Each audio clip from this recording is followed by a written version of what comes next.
begins in a flashback to the night of Suwon's death as he calls Jae-guk from his car.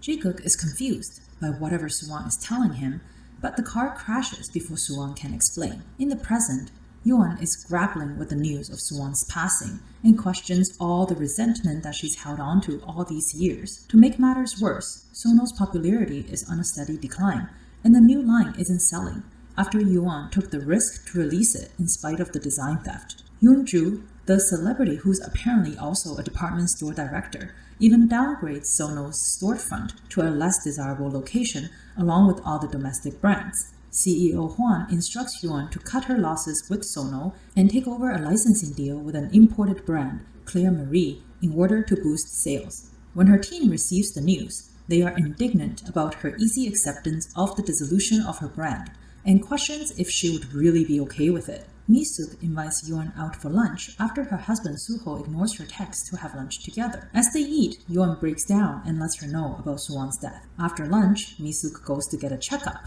believing that she is pregnant. The doctor finds that Mi-suk is not pregnant, but has an unusual growth causing similar symptoms. At the same time, Yoon's mother, Kan Jung-ya, tries to befriend Jae-guk's mother, Min Hae-wook. Jung-ya boasts about Yoon while Hae-wook remains distant. Meanwhile, Chi-suk looks for Do-hoon at his office. He's expecting an apology from her, but she doesn't even remember the taxi incident.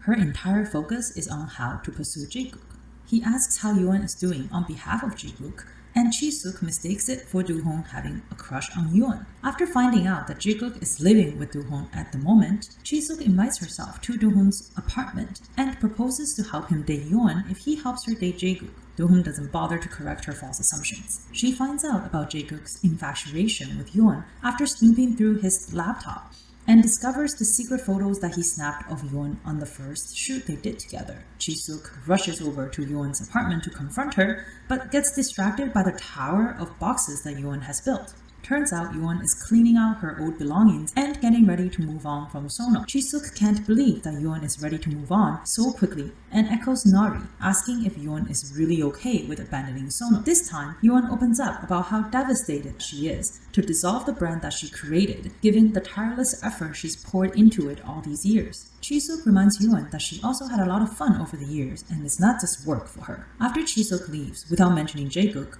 Yoon looks through an old concept portfolio that she created for Sono in her student days. On one of the pages is a handwritten message.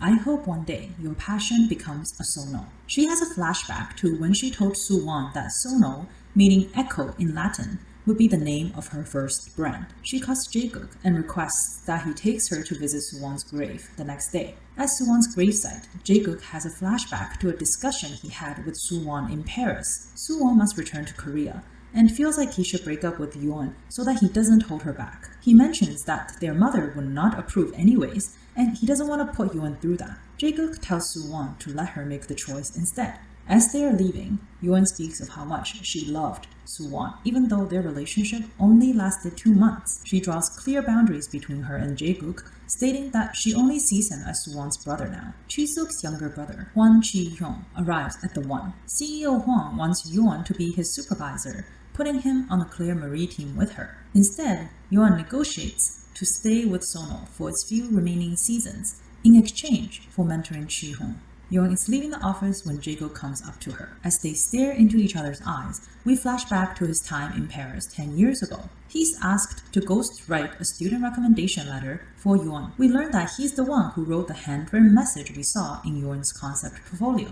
He also needs to rush to a shoot, so he gets Suwon to deliver the portfolio with his letter to Yoon, allowing the two of them to meet for the first time. He then also recalls the second time they missed each other in Paris when she bought the photo that he took just before he came back to the stall. In the present, he mulls over how much to tell her about their missed encounters and decides that those no longer matters. So he only asks her one question. Did Yoon miss him? Because he missed her. I'm pretty sure they were apart for less than a day, so I don't really get what he means. But that's it for this episode. Do you guys believe in fated encounters? Dramas love to add those in, but do they actually happen in real life? Let me know in the comments. Also, click the subscribe button if you want to receive updates on future episodes and other dramas like this. Thank you for watching.